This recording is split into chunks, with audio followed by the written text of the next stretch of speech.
ನಮಸ್ಕಾರ ವೀಕ್ಷಕ ಬಂಧುಗಳೇ. ಅವ್ಯಕ್ತವಾಣಿ ಇವತ್ತಿಗೆ 1 ವರ್ಷ ಪೂರ್ಣಗೊಂಡಿದೆ. ಕಳೆದ 1 ವರ್ಷದಲ್ಲಿ 265 ಸಂಚಿಕೆಗಳನ್ನ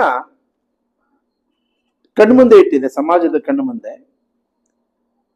ಈ ಹಿನ್ನೆಲೆಯಲ್ಲಿ ಸಾರ್ವಜನಿಕ ಬಂಧುಗಳಿರ್ಬೋದು, ಮತ್ತೆ ಇದಕ್ಕೆ ಪರೋಕ್ಷವಾಗಿ ಪ್ರತ್ಯಕ್ಷವಾಗಿ ಸಹಕಾರ ಕೊಟ್ಟಂತ ಎಲ್ಲರಿಗೂ ಅಭಿನಂದನೆ ಸಲ್ಲಿಸ್ತಾ, ಕಳೆದ 1 ವರ್ಷದಲ್ಲಿ ಮುಜರಾಯಿ ಇಲಾಖೆ, ಪ್ರಮುಖವಾಗಿ ಮುಜರಾಯಿ ಇಲಾಖೆಯಲ್ಲಿ ಏನೆಲ್ಲ ವ್ಯತ್ಯಾಸಗಳಾಗ್ತಿದೆ, ಒಂದು ಅಳಿಲು ಸೇವೆ ಮಾಡುವಂತ ಸೌಭಾಗ್ಯ ಸಿಕ್ಕಿದೆ.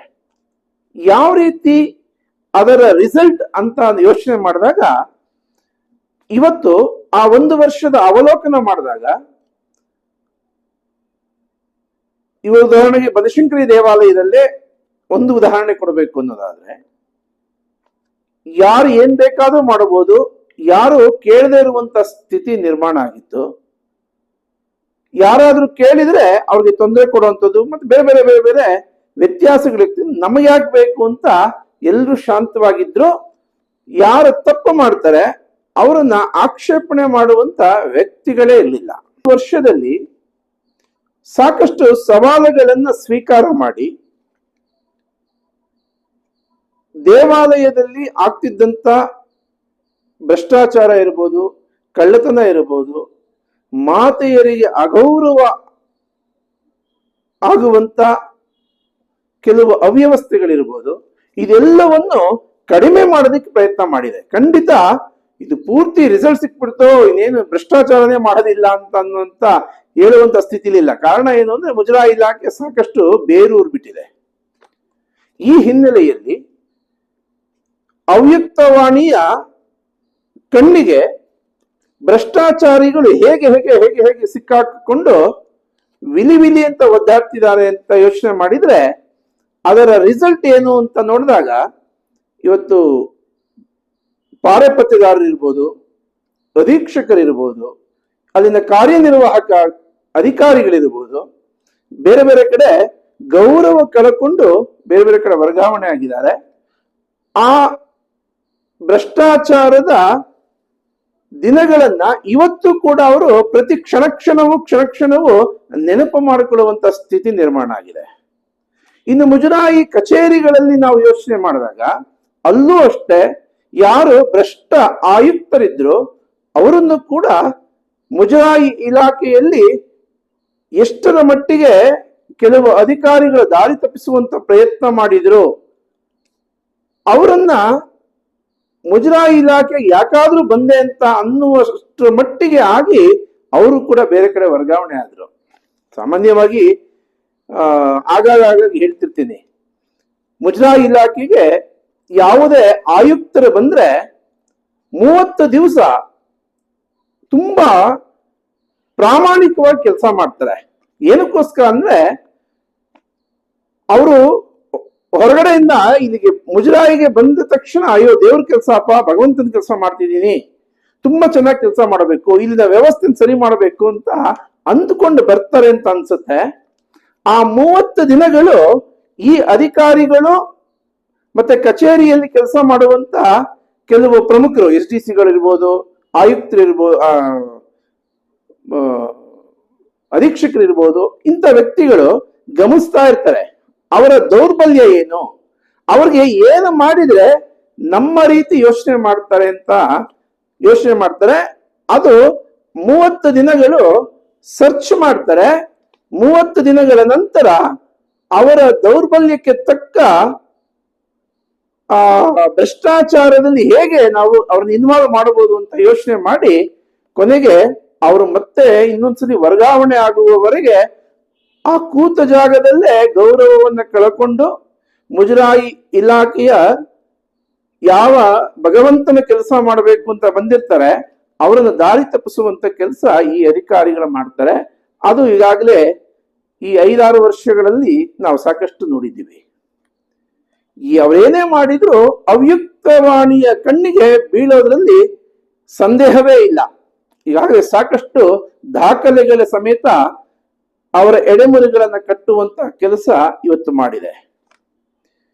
ಒಂದು ಭಾಗ ಆದ್ರೆ ಈ ಭ್ರಷ್ಟಾಚಾರ ಅಂತ ಅನ್ನೋದು ಕಡಿಮೆ ಆಗಿದೆ ಅಂತ ಅನ್ನೋದು ಒಂದು ಭಾಗ ಆದ್ರೆ, ಇದಕ್ಕೆ ಪ್ರತ್ಯಕ್ಷವಾಗಿ ಪರೋಕ್ಷವಾಗಿ ಕೆಲವು ನೌಕರರು ಅಧಿಕಾರಿಗಳು ಕೂಡ ಸಹಕಾರ ಕೊಟ್ಟಿದ್ದಾರೆ.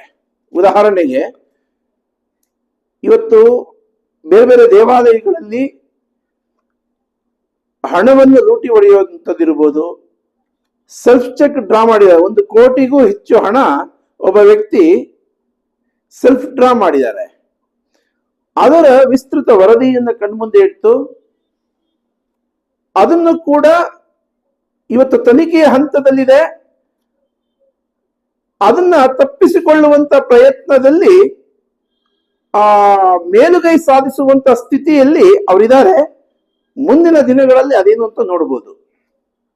ಇನ್ನು ಕೇಂದ್ರ ಸ್ಥಾನಿಕ ಸಹಾಯಕಿ ಬನಶಂಕರಿ ದೇವಾಲಯದಲ್ಲಿರ್ಬೋದು, ವಿನಾಯಕ ದೇವಾಲಯದಲ್ಲಿರ್ಬೋದು, ಮತ್ತೆ ಬೇರೆ ಬೇರೆ ಅವರು ಎಲ್ಲೆಲ್ಲಿ ಕಾರ್ಯನಿರ್ವಾಹಕ ಅಧಿಕಾರಿಗಳಾಗಿ ಕೆಲಸ ಮಾಡಿದ್ದಾರೆ ಅಲ್ಲೆಲ್ಲ ಭ್ರಷ್ಟಾಚಾರಕ್ಕೆ ಪುರಸ್ಕಾರ ಕೊಟ್ಟಿದ್ದಾರೆ ಅಂತ. ಉದಾಹರಣೆಗೆ ಇವ್ರನ್ನ ಭ್ರಷ್ಟಾಚಾರಿ ಅಂತ ಹೇಳೋದಿಕ್ಕೆ ಬರುದಿಲ್ಲ. ಕಾರಣ ಏನು ಅಂದ್ರೆ, ನಾನು ಭ್ರಷ್ಟಾಚಾರನೇ ಮಾಡಿಲ್ಲ, ನಾನು ಸಂಪೂರ್ಣ ಶುದ್ಧ ಹಸ್ತರು ಅಂತ ಹೇಳ್ತಾರೆ. ಆದ್ರೆ ಭ್ರಷ್ಟಾಚಾರಕ್ಕೆ ಪುರಸ್ಕಾರ ಕೊಟ್ಟರು ಅದು ಭ್ರಷ್ಟಾಚಾರನೇ ಅಂತ ಅನ್ನೋದ್ರಲ್ಲಿ ಇನ್ನೊಂದು ಸಂಶಯ ಇಲ್ಲ. ಇದು ಒಂದು ಭಾಗ ಆದ್ರೆ, ಇನ್ನು ಮುಜರಾಯಿ ಇಲಾಖೆಯಲ್ಲಿ ಉಲ್ಲೇಖನೀಯ ಸಂಗತಿಗಳನ್ನ ನಾವು ಒಂದು ಸಲ ಅವಲೋಕನ ಮಾಡಲೇಬೇಕಾಗಿದೆ.